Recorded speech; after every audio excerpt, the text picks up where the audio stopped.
এই দেশ যখন ইংরেজরা দখল করেছিল, ইংরেজদের লিডাররা এই দেশের দালালদেরকে, হিন্দুদেরকে, শিখদেরকে এবং দালাল কিছু আলেমদেরকে জড়ো করলো। তাদের কাছে পরামর্শ চাইলো, আমরা ভারতবর্ষ দখল করেছি, বলো আমাদের শাসন ব্যবস্থা কি করে টিকবে, স্থায়ী হবে। এদেশের দালালরা বলল, দেখো এই ভারতবর্ষে তোমাদের ইংরেজদের শত্রু একমাত্র শুধুমাত্র মুসলমান। এই মুসলমান যদি থাকে ততক্ষণ পর্যন্ত ভারতবর্ষে তোমাদের ক্ষমতা স্থির হতে পারে না। এবারে মুসলমানদের হত্যা করার পরিকল্পনা শুরু হলো। দিল্লির চাঁদনি চক থেকে খয়বর পর্যন্ত এমন কোন গাছ ছিল না যে গাছের প্রত্যেকটা ডালে ডালে এক একজন আলেমকে ফাঁসিতে ঝুলানো না হয়েছে। ওলামায়ে কেরামদেরকে ঘোড়ার শুকরের চামড়ার ভিতরে ঢুকিয়ে তারপরে ঘোড়ার পায়ের সঙ্গে বেঁধে দিয়ে দৌড়ানো হয়েছে। মাদ্রাসাগুলোকে বন্ধ করে দেওয়া হয়েছে, পুড়িয়ে দেওয়া হয়েছে। মসজিদগুলোকে ঘোড়ার আস্তাবল বানানো হয়েছিল। অনেক ওলামায়ে কেরামদেরকে আন্দামান দ্বীপে নির্বাসনে দেওয়া হয়েছিল, নির্জন বাসে। আমাকে রেখেছিল নির্জন বাসে, কোনো লোকদেরকে মিলতে দেওয়া হয়নি আমার সাথে। নির্জন বাসে পাঠালো। এলমুসিগা যারা পড়েন তারা দেখেছেন, ওই কিতাবের লেখক লিখেছেন, বুরুদে হাকির দার আ জাজিরা আজ নয় রঙ্গে তাকদীর বুদাস্ত। ওটা উনি ওইখানে বসে লিখেছেন, ওই কিতাবটা, সেই কাহিনী লিখেছে। এভাবে ওলামায়ে কেরামদেরকে হত্যা করা হলো, মসজিদ ধ্বংস করা হলো, মাদ্রাসা বন্ধ করা হলো, নির্বাসনে দেওয়া হলো, বন্দি করা হলো। কোনো কিছুতে কাজ হচ্ছে না। ভারতবর্ষে ইংরেজ বিরোধী আন্দোলন আরো দাবা আমলের মতো জ্বলে উঠতে লাগলো। আমাদের এদেশের নব্য ইংরেজ লেডি ফেরাউন সেই কাজটাই করেছিল। প্রথমবারে এসে দেশের আলেমদের শিরোমণি, আমাদের মতো হাজারো আলেমদের উস্তাদ, বুখারী শরীফের যিনি সর্বপ্রথম বাংলায় অনুবাদ করেছেন, আল্লামা আজিজুল হক সাহেব রহমতুল্লাহ আলাইহিকে গ্রেফতার করলো। মুফতি আমিনীকে গ্রেফতার করে জেলে ঢুকালো। এরপরে দ্বিতীয়বার যখন ক্ষমতায় আসলো, শাইখুল হাদিসের ছেলেকে জেলে ঢুকালো, তার ছাত্র রহমানীকে জেলে ঢুকালো, সাইদিকে জেলে ঢুকালো, কোনো মাসলাক বাদ দেয় নাই, সব জেলে ঢুকিয়ে এরপরেও যখন দেখলো যে না, এতেও তো শেষ হয়ে যাচ্ছে না, এবার ইংরেজরা পরামর্শে বসলো। তোমাদের পরামর্শ অনুযায়ী মাদ্রাসা বন্ধ করলাম, মসজিদ বন্ধ করলাম, মাদ্রাসাগুলোকে মসজিদগুলোকে ঘোড়ার আস্তাবল বানালাম, আলেমদেরকে হত্যা করলাম। এখনো কেন ইংরেজ বিরোধী আন্দোলনটা জ্বলে উঠতে শুরু করলো। এইবারে দালালরা বলল, দেখো তোমরা যে কোরআন পড়িয়েছো ওটা কাগজের কোরআন, তোমরা যে মাদ্রাসা জ্বালিয়ে দিয়েছো, ইট আর কাঠের মাদ্রাসা জ্বালিয়ে দিয়েছো, তোমরা যে মসজিদ বন্ধ করেছো এটা ইটের মসজিদ বন্ধ করে দিয়েছো। কিন্তু এই যে মাদ্রাসার বাচ্চারা এখন পাগড়ি নিল, 12-13 বছরের বাচ্চা, প্রত্যেকের অন্তরের ভিতরে 30 পারা কোরআন সংরক্ষিত রয়েছে। قد جاءكم من الله نور وكتاب مبين, আল্লাহর পক্ষ থেকে নূর এসেছে, নূর।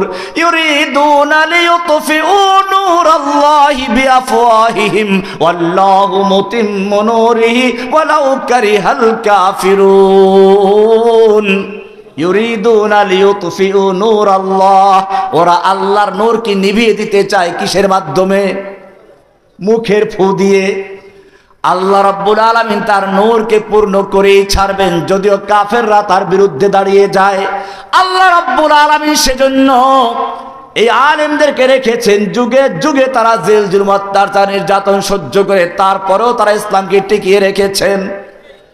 মনে রাখবেন, জেল জুলুম অত্যাচার দিয়ে বোম মেরে আলেমদেরকে মারা যায়, মুসলিমকে মারা যায়, ইসলামকে মারা যায় না। इस्लाम जिंदा होता है हर करबला के बाद। कत्ल हुसैन दर हकीकत मुर्गे यजीद है, इस्लाम जिंदा होता है हर करबला के बाद। যত অত্যাচার করো, যখন ইমাম হোসাইনকে হত্যা করা হয় তারপর ইসলাম পুনর্জীবন লাভ করে, ঠিক কিনা? আমাদেরকে যাদেরকে জেলে ঢুকানো হয়েছিল তাদের কি ক্ষতি হয়েছে? আল্লামা সাঈদী রহমাতুল্লাহ আলাইহিকে শহীদ করে দেওয়া হলো, তার ক্ষতি হয়েছে? মরতে তো হবে, সেই মরণটা কত ইজ্জতের। হাসিনা বুঝতে পেরেছিল যদি ঢাকায় তার জানাজা হয় তাহলে এমন বিপ্লব ঘটে যাবে, হয়তো সেদিন তার ক্ষমতা পতন ঘটে যাবে। সেই জন্য তার লাশকেও ভয় পেয়েছে, ঠিক কিনা? জীবিত সাইদিকে যা ভয় পেয়েছে, মৃত্যু সাইদিকে তার যে বেশি ভয় পেয়েছে। এরপরে মামুনুল হককে গ্রেপ্তার করা হলো, রহমানিকে গ্রেপ্তার করা হলো, সাখাওয়াত রাজিকে গ্রেপ্তার করা হলো, কত নাম বলবো, সব গ্রেপ্তার করা হলো। আন্দোলন থেমে গেছে? এইবারে সবচেয়ে বড় চক্রান্ত শুরু হলো। ইংরেজরা বলে কি করা যাবে? এইবারে ইংরেজদের দালালরা বলল মাদ্রাসা বন্ধ করা দরকার নেই, মসজিদ বন্ধ করা দরকার নাই, এবারে মডেল মসজিদ বানাতে থাকো। যেখান থেকে তাদের ভাষায় জঙ্গিবাদের বিরুদ্ধে বক্তব্য দেওয়া হবে। ওদের ভাষায় জঙ্গিবাদ হচ্ছে আল্লাহর নবীর সারা জীবনের সুন্নাহকে তারা জঙ্গিবাদ বলে কলঙ্কিত করেছে। কোরআনের 500 আয়াত রয়েছে জিহাদের সম্পর্কে, যারা জিহাদের বিরুদ্ধে কথা বলে মুসলমান বলে সন্দেহ আছে, ইসলাম তাদের থাকতে পারে না, মুসলমান দাবি করা সম্ভব নয়। গোলাম মাহমুদ কাদিয়ানীকে তৈরি করলো, বললো এবারে এমন কিছু লোক তৈরি, বোম মারবো আমরা, ইসলামের উপরে মারবো, মুসলমানদের উপরে না। কাদের উপরে না? এইবারে মুসলিম মারবো না, ইসলাম মারবো। কি করব? আগেরটা বড় না পরেরটা বড়? প্রথম যেই বোমটা তৈরি করলো জীবন্ত বোম, তার নাম হচ্ছে গোলাম মাহমুদ কাদিয়ানী। কি নাম? কাদিয়ানী প্রথম দাবি করলো আল্লাহর নবীর কাছে জীবদ্দশায় সে এসেছিল, নবীর কাছে এসেছিল।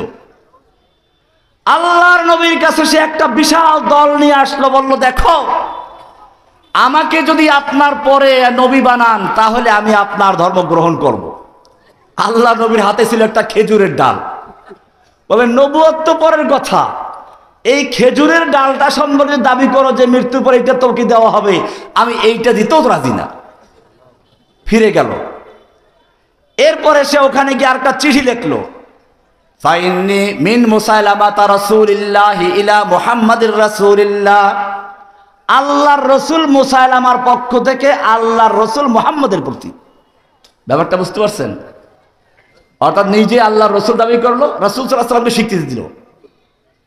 এরপরে বলল ফাইন্নি উশরিকতু ফিল আমর, নবুয়তের ব্যাপারে আপনার সঙ্গে আমাকে অংশীদার করা হয়েছে। ফানিসফুল আরদি লি ওয়া নিসফুল আরদি লিকুরাইশ, অর্ধেক পৃথিবীর নবী আমি, অর্ধেক পৃথিবীর নবী আপনি। আল্লাহর নবী দলিল চেয়েছিলেন না? মনে রাখবেন, আল্লাহর নবীর পরে যদি কোনো ব্যক্তি নবুয়তের দাবি করে তার কাছে প্রমাণ চাওয়া জায়েজ নেই। কারণ প্রমাণ চাওয়ার মানে হচ্ছে যে হ্যাঁ হতে পারে, তুমি দলিল দাও দেখি মানা যায় কিনা, এটা না? তাহলে তো এক ধরনের স্বীকৃতি দেওয়া হলো। আমরা আল্লাহর নবীর থেকে শিক্ষা নিয়ে কি করেছেন? আল্লাহর নবী কি তার কাছে দলিল চেয়েছিলেন যে ঠিক আছে তুমি যে আমার সঙ্গে নবুয়তে তোমাকে অংশীদার করা হয়েছে, দলিল পেশ করো? দলিল চেয়েছিলেন? আল্লাহ নবী উত্তর কি লিখলেন দেখুন, সালাম মিন মুহাম্মাদির রাসূলুল্লাহ ইলা মুসাইলামাতাল কাজ্জাব। আল্লাহর রসুল মুহাম্মাদের পক্ষ থেকে মিথ্যাবাদী মুসাইলামার প্রতি। কি বললেন? সরাসরি কি বললেন?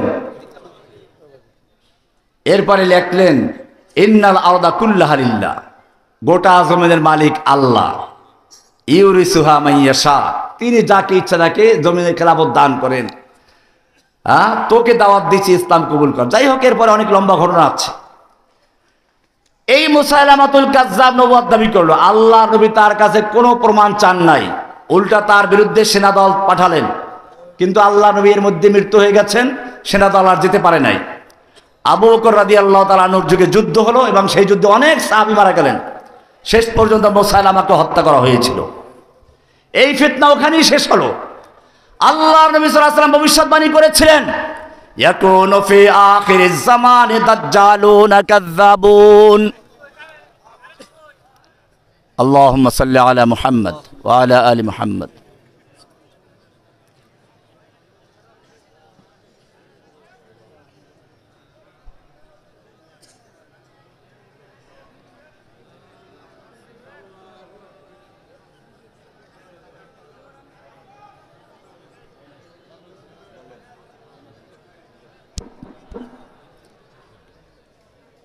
মুসাইলামাতুল কাজ্জাব বিদায় হলো, কিন্তু আরো অনেক কাজ্জাব মিথ্যাবাদী আসবে। আল্লাহ রাসূল ভবিষ্যৎবাণী করেছেন, ইয়াকুনু ফি আখিরিজ জামানে দাজ্জালুনা কাজ্জাবুন ওয়া ফি রিওয়ায়াতিন 30 দাজ্জালুন।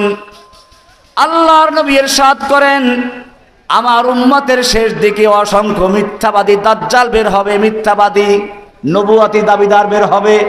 কুল্লুহুম ইয়াজুমু আন্নাহু রাসূলুল্লাহ, এদের প্রত্যেকে দাবি করবে সে আল্লাহর রাসূল। ওয়া আনা খাতামুন নবিয়্যিন লা নবিয়্যা বা'দি, আমি শেষ নবী, আমার পর এক নবী আসবে না। ভারতবর্ষে গোলাম আহমদ কাদিয়ানীকে তৈরি করা হলো।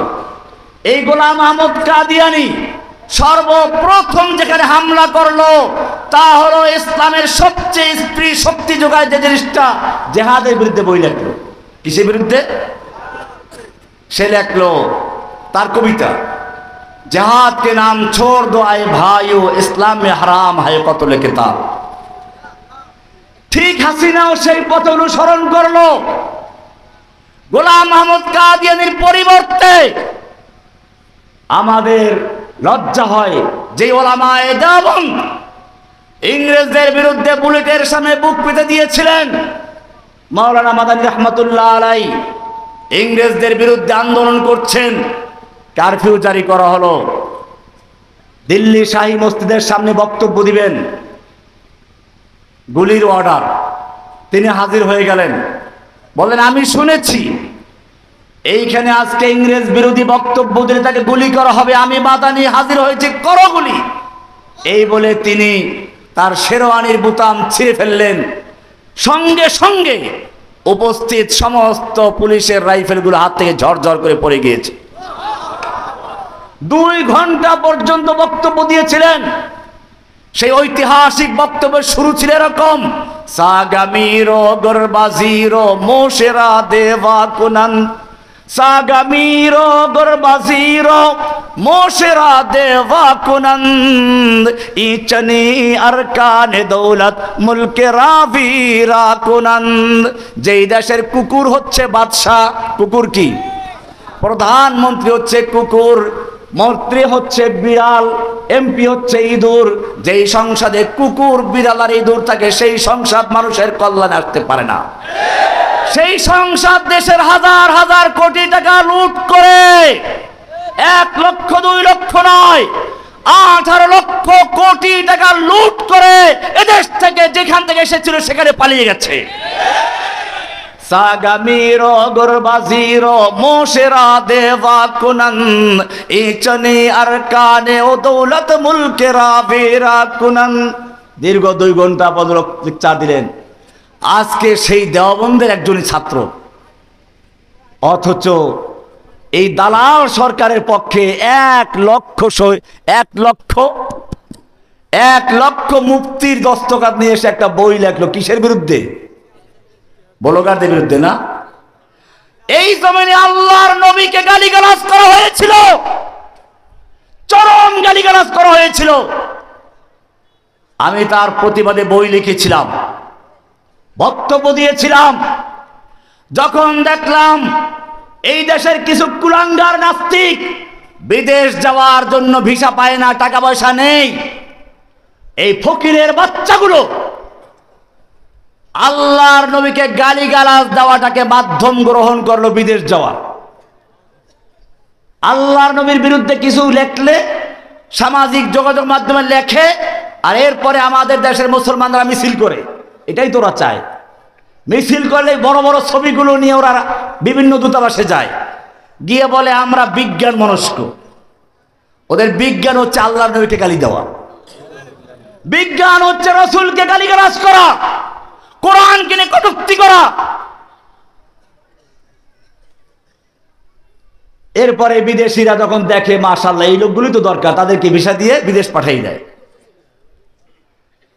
কোরআন পরিষ্কার জানিয়ে দিয়েছে, লাইল্লাম ইয়ানতাহিল মুনাফিকুনা ওয়াল্লাযীনা ফী কুলুবিহিম মারাদুন ওয়াল মুরজিফুনা ফিল মাদিনাতি লানুগরিয়ান্নাকা বিহিম। হে নবী, আপনি ওদেরকে জানিয়ে দিন যাদের অন্তরে মুনাফিকের রোগ আছে, ইসলাম বিদ্বেষী রোগ আছে, আপনাকে যারা কটূক্তি করে গালিগালাজ করে, এরা যদি বিরত না হয় লানুগরিয়ান্নাকা বিহিম, আমি তাদের বিরুদ্ধে আপনাকে আমি খেপিয়ে দিব, উত্তেজিত করে দিব। উত্তেজিত আমি করেছি না আল্লাহ নিজে করতেছেন? আমাকে আদালতে প্রশ্ন করা হয়েছে, আমি এই কথাই বলেছিলাম, এই বই লেখা যে অপরাধ হয় তার আমি 3 নম্বর অপরাধী। আল্লাহ তাআলা বলেছেন লানুগরিয়ান্নাকা বিহিম, আমি তোমাকে তাদের বিরুদ্ধে খেপিয়ে দিব। সুম্মা লা ইউজাবিরুনাকা ফিহা ইল্লা কালিলা, এরপরে তারা এখানে আর বসবাস করতে পারবে না, অল্প দিনই পারবে। মালউনিন, যে কয়দিন থাকবে অভিশপ্ত হয়ে থাকবে, লাঞ্ছিত হয়ে থাকবে। আইনামা সুকিফু, উলামায়ে কেরামদেরকে বলবো ইসমাউ, ভালো করে শুনো, মারুফ না মাজহুল? আইনামা সুকিফু, মারুফ না মাজহুল?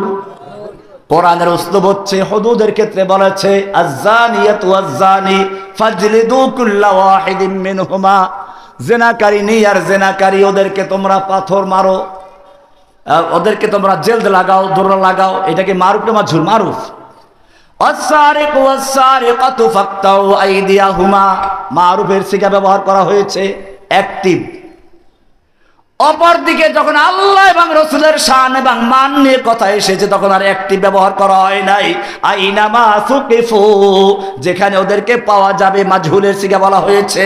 উখিযু, ওদেরকে পাকড়াও করা হবে। ওয়াকুতিলু তাকতিলা, ওদেরকে নির্মমভাবে টুকরো টুকরো করে হত্যা করো। কে বলেছেন? আল্লাহ। কুতিলু ভাবে তাফঈলের থেকে আসছে, এমনি কুতিলু তাকতিলার মাসদার ব্যবহার করে তাকিদ, মাফউলে মুতলাক তাকিদ। কার কথা? মাজহুল কাকে বলে? এই ছাত্ররা যারা হিদায়াতুন নবর আছো না কেউ, মাজহুল কাকে বলে? মাজহুল বলে মা লাম ইউসাম্মা ফাইলুহু, ভালো করে শিখো, কাকে বলে?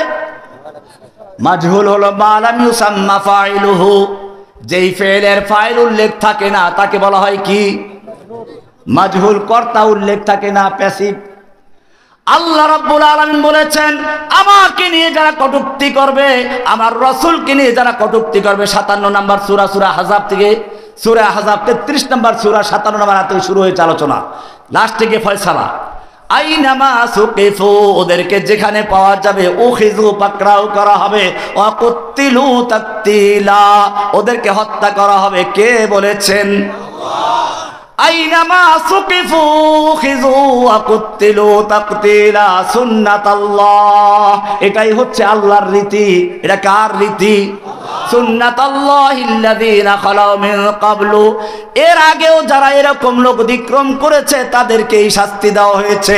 ওয়ালান তাজিদা লিসুন্নাতিল্লাহি তাবদীলা, কিয়ামত পর্যন্ত আল্লাহর এই রীতির মধ্যে কোনো পরিবর্তন তুমি খুঁজে পাবে না। পরিবর্তনের অধিকার কারো নাই। কে বলেছেন? এই আয়াতটা খালি শুনে দিয়েছিলাম। আলহামদুলিল্লাহ, এদেশে আশেকে রাসূল কিছু আছে, মাদ্রাসার ছাত্র, স্কুল কলেজের ছাত্র, তারা জীবনের ঝুঁকি নিয়ে আল্লাহর নবীর শান এবং মান রক্ষার জন্য ময়দানে ঝাঁপিয়ে পড়েছিল এবং কুলাঙ্গার গুলোকে বিদেশ যাওয়ার ভিসা নয়, কবরে যাওয়ার ভিসা দিয়েছিল, চিরস্থায়ী ভিসা দিয়েছে। কোথায় চলে গেছে? দুনিয়া পুষে উঠল, ওদের আদরের সন্তানদেরকে, সোনার সন্তানদেরকে কবরে পাঠাই দিল। কি সর্বনাশ করলো! রহমানিকে জেলে ঢুকাও, ওই ছেলেগুলো জেলে আছে।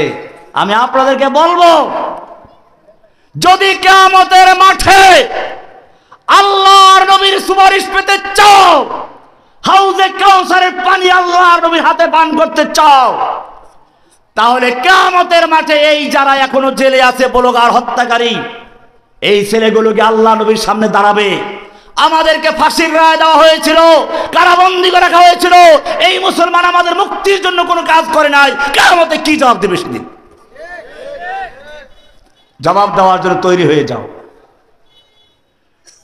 ভাইয়েরা আমার, গোলাম আহমদ কাদিয়ানী কি বই লেখালো, আমাদের নব্য ইংরেজ লেডি ফ্রাউন, সেও বই লেখালো। কাকে দিয়ে?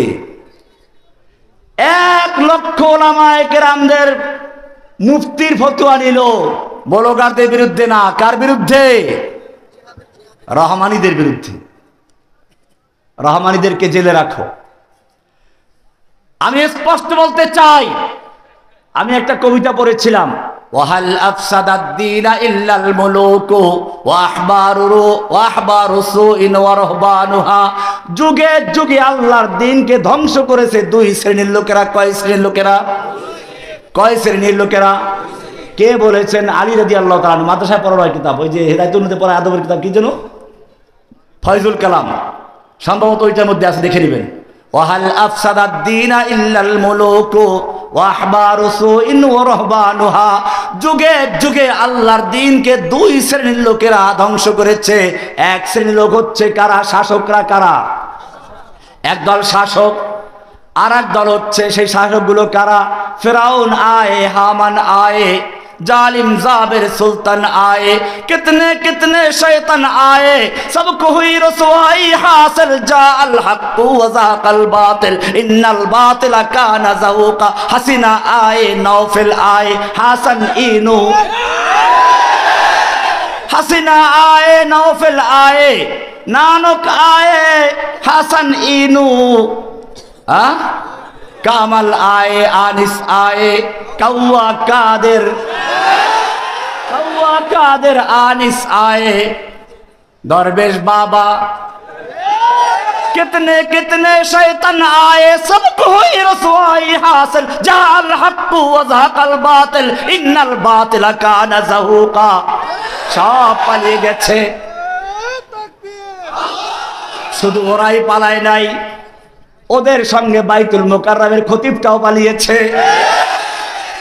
ওয়াহাল আফসাদাদ-দীনা ইল্লাল মুলুকু। আলী রাদিয়াল্লাহু তাআলা আনহু বলেছেন সেই কত আগে দুই শ্রেণীর লোকেরা যোগসাজশ করে ইসলামকে ধ্বংস করেছে। একদল হচ্ছে শাসক, আর এক দল তাদের পা চাটা গোলাম দরবারি মৌলবী। পালিয়ে গেছে কিনা? মিলে গেছে। মাদ্রাসার সামনে ওয়াজ, এই জন্য বলছি কথাগুলো। এই মাদ্রাসার থেকে যেন আলেম তৈরি হয় যারা কখনো কোনো বাতিলের সামনে মাথা নত করে, সেই দোয়া করবেন ইনশাআল্লাহ। আজকে যারা পাগড়ি নিলা, মুফতি হলা, দাওরা ফারেক হলা, হাফেজ হলে যারা, তোমাদের মনে রাখতে হবে, ইয়া তালিবি ইলমিন নবী মুহাম্মাদিন। ইবনে হাজার আসকালানী শারহ বুখারী তিনি লিখেছেন, ইয়া তালিবি ইলমিন নবী মুহাম্মাদিন।